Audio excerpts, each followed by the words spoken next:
what's happening, everybody? It's Bad Brad, and today it's story time. I've had such a crazy career in the music business that I've gone from, playing in a theme park in Busch Gardens in Williamsburg, Virginia, to playing in heavy metal bands, and then moving back to Nashville and, playing smooth jazz, and everything in between. But one of the craziest stories is how I ended up in a Sunset Strip band. Okay, so obviously it was the 80s. I'm 57 now. I was a huge Van Halen fan and all the hard rock and metal that was out at the time, Dokken and all that stuff. But I also had a great affinity for R&B and funk. I went out to Los Angeles to go to GIT. It's the Guitar Institute of Technology. It's part of the Musicians Institute of Technology. It's in Hollywood. And they had a one-year program where you would get a certificate in your studies. Okay, so I had signed up for the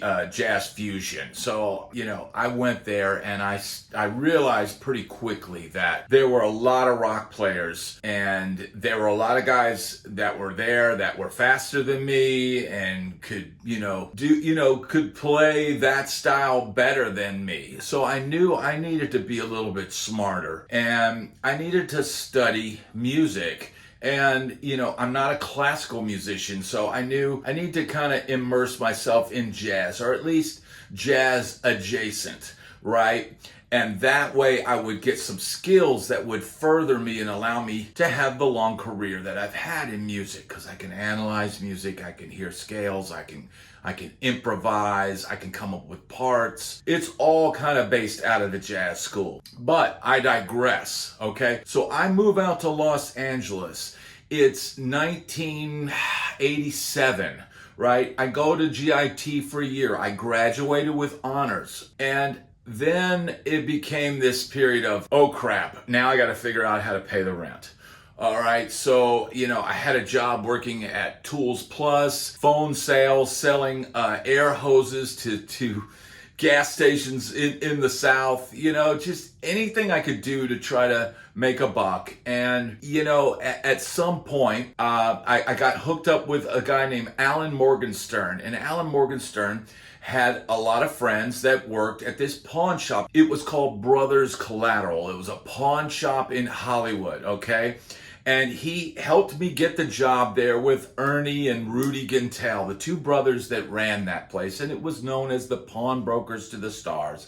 And we certainly did cater to a lot of people in the music business. A lot of famous names that would come in, you'd be surprised, that were clientele of this pawn shop. And man, it was a treasure trove of stories. It was a treasure trove of characters, because we were all characters working in there. And it was a treasure trove of gear. I mean, there were guitars and stuff coming in all the time. And, we made a pretty decent amount of money working there. But it's like a lot of times you'd be like, okay, let me buy this and make payments on it, type deal. But, I'm working at Brothers Collateral, right? And I end up dating a young woman, right, who I was quite smitten with at the time. And, things were kind of progressing seriously, or at least I thought they were. And she was asking me for a ring and, get me a ring and, and all this kind of stuff. Well, I was an, 20-year-old kid, 21. I'm from Virginia. Now I'm out in Los Angeles. I'm way in over my head. I don't know how things work. I'm fairly innocent, I'm swimming in the deep water, right? So I'm with this girl. She lived in Beverly Hills and she's wanting a ring. And, I've got my little job at the pawn shop, and I had a car that ran, and I had a nice apartment that I shared, had two roommates, Keith Howland from the band Chicago and Lance Morrison, who plays with Don Henley. So I got those two roommates and me. We got this nice apartment in Hollywood. I'm working at the pawn shop. I'm dating this girl. I'm making money. I'm able to go out and do things, after work. The girl is asking me to get her a ring.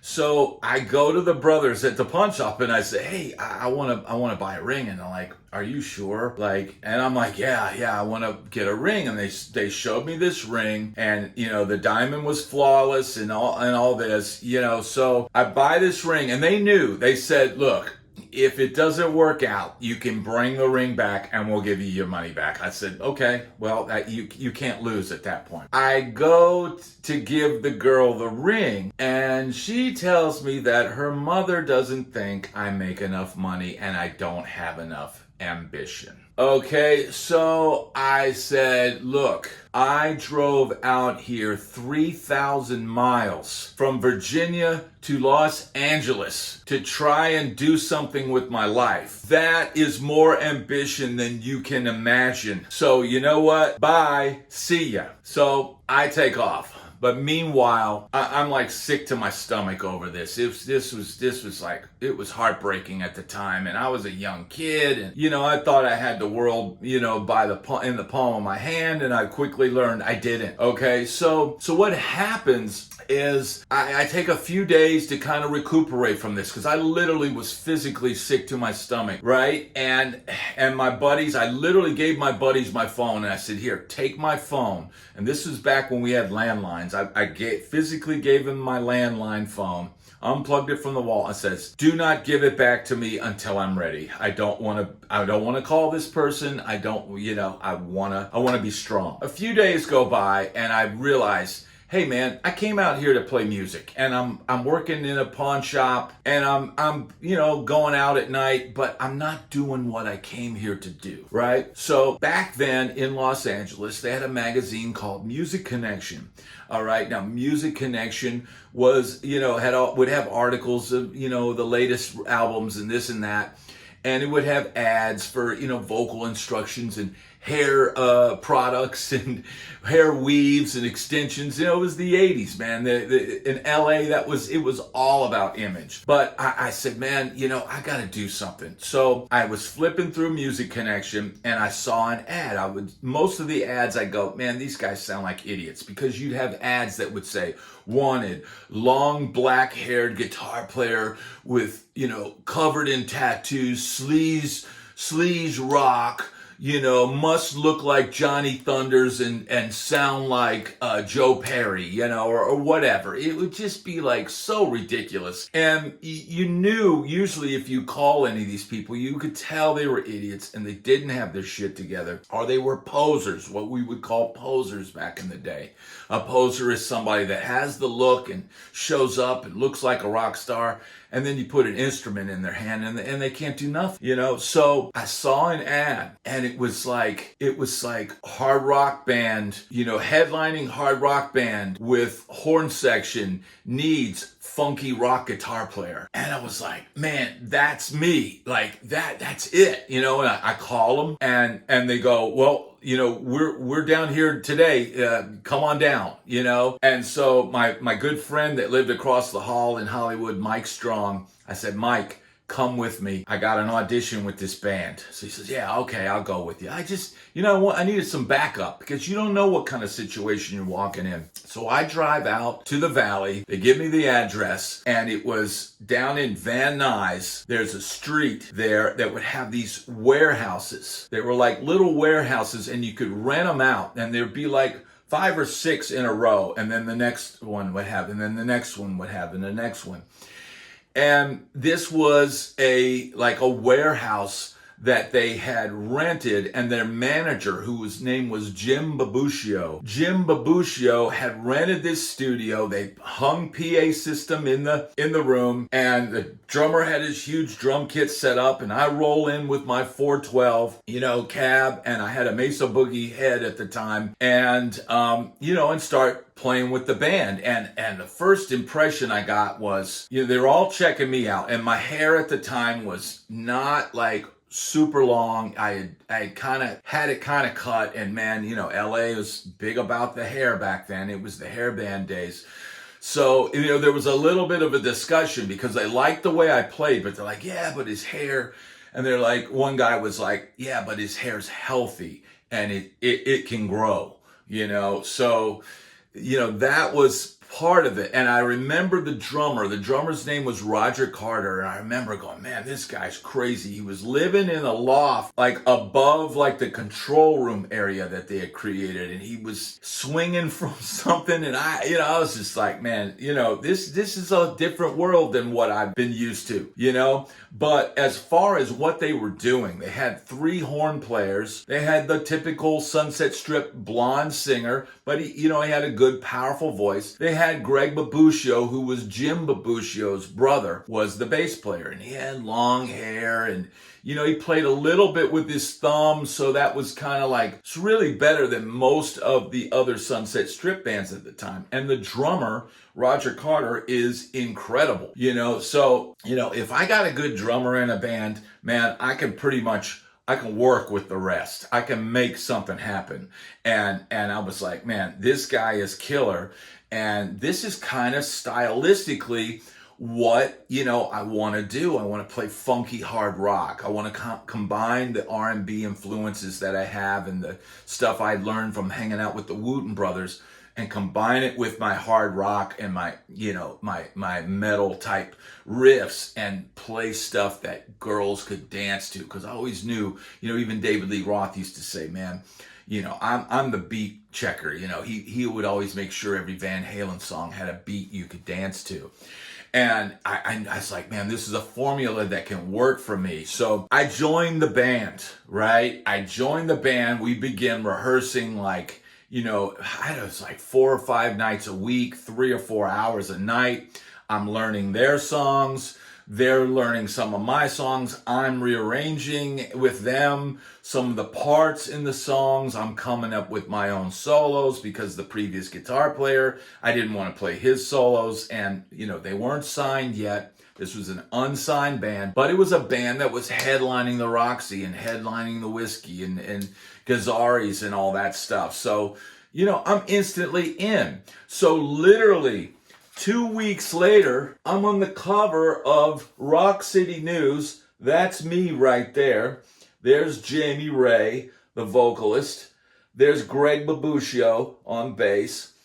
There is Roger Carter, incredible drummer. There is Lalo and Rocco, or Rocco and Lalo. And that's Brian, who was our trombone player, but he also would play keys on a few songs. Now, Brian is no longer with us, but everybody else in this picture is still alive. And that alone is a miracle, because we're talking about this is like 1989, 1990, right? And, that's a lot of years ago. That's a lot of time that's passed, 30 plus years, And it was an incredible experience, because all of a sudden, boom, I'm on the cover of a magazine. I'm able to get in all those clubs where I used to have to pay 10 or 15 bucks just to walk in and go, oh, this band sucks, and leave. Now I got free reign to go walk right in. Oh, you're in shock. Psh, boom. It's like that. When you join a band, you all of a sudden you enter into another world. And it's the same thing with the country touring thing. Well, all of a sudden all the doors open up and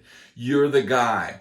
And it was the same thing for this, literally headlining the Roxy. This was an article that came out a few weeks before we headlined the Roxy. That was my first gig in Los Angeles, and I had my Mesa Boogie stack. I had 2 412s. You had the horn section, behind me, and the bass and the drums with this huge drum kit, and Jamie with his leather pants. Now, you can see in this photo, I don't really know how to dress for the time period. I didn't know that I needed to tuck my pants over my boots. So I just pulled the boots on and then pulled them over my pants. And this shirt that said back to the bone age, it was kind of cut up and ripped up. That's not even my shirt. Jamie gave me that shirt because he's like, here, man, you need some clothes, bro. And he threw me that shirt, and I didn't even really know how to dress or what to wear, But all of a sudden, I'm in this whole other world. And it's like, I moved into the band house called the Shock House. And it was a party, man. It was crazy. Now, we worked hard, but we played hard.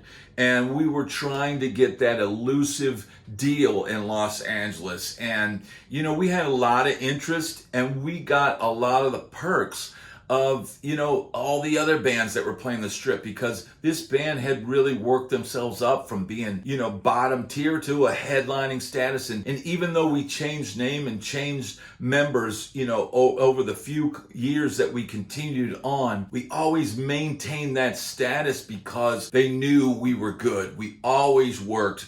Yeah, we went through some different singers and, you know, the horns left after a while and this and that. But we maintained our work ethic and we worked on our songs and worked on our songs and worked on our songs. We had no idea that grunge was coming around the corner. I mean, this is 1990. We had no idea that the Strip was going to be obliterated in just a few years. But ignorance is bliss because we had the time of our lives. We didn't need to worry about grunge and Kurt Cobain. And, you know, that stuff was kind of depressing anyway. We infused our R&B, you know, stylings into the metal thing. We made our songs groove and danceable and tried to bring a party everywhere we played. And, you know, it's just an incredible story to being told. You don't have enough ambition. You don't make enough money to all of a sudden being that guy. Now, guess what? This band had a hotline. And if you go open up this magazine,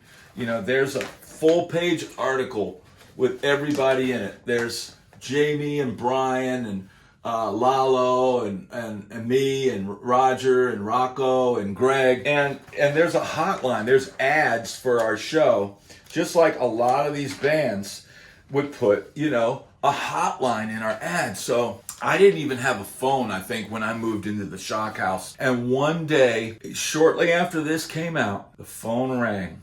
And guess what? It was that girl that said I had no ambition. And she had seen my picture on the cover of this magazine as she was, you know, leaving a restaurant or leaving a bar or whatever, and realized, wow, that's him. Wow. And so she called and we flirted within a relationship, but of course it was never the same. And I was off in my own world now. I wasn't just a guy working in a pawn shop trying to make ends meet. Now I was a guy trying to be a rock star and trying to make ends meet. So that's been my story about how I got into a hair band in Los Angeles. And I hope you've enjoyed this story. It's a true story. And I got so many more stories to tell. So stick around, click like and subscribe. And guess what? This band of guys right here is working on music. So we're actually, after all these years, we're trying to record some of our songs that we were never able to get into a professional studio and record. But I unearthed, as you can see in my channel on my page, there's some unearthed live footage that I recently posted, and I was able to relearn the songs, and we're flying tracks back and forth. So you might just hear some new music from the band Shock, blasted straight out in 1990. All right, that's been my video for today. I hope you'd enjoyed it. Please click like and subscribe, and I'll see you on the next one. Thanks for watching.